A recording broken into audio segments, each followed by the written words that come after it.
بسم الله الرحمن الرحيم.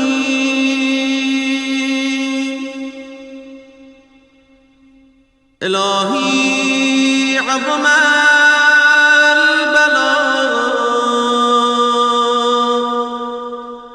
وبرح الخفاء وانكشف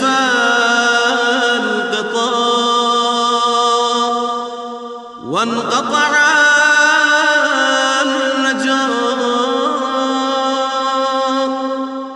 وضاقت الأرض ومنعت السماء وأنت المستعان وإليك المشتكى وعليك الشدة والرخاء. اللهم صل على محمد وآل محمد أولي الأمر الذين فرضت علينا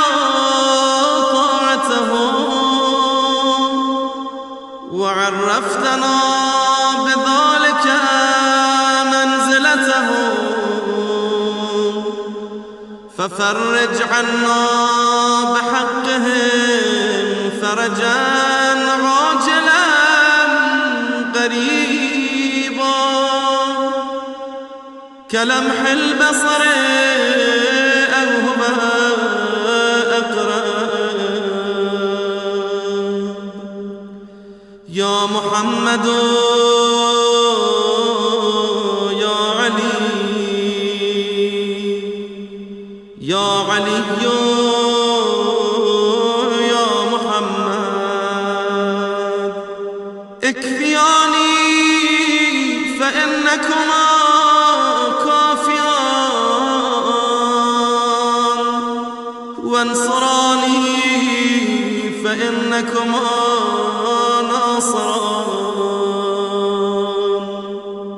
يا مولانا يا صاحب الزمان الغوث الغوث الغوث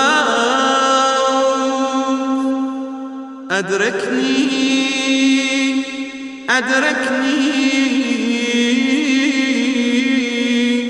أدركني الساعة الساعة الساعة العجال العجال العجال يا أرحم الراحمين بحق محمد وآله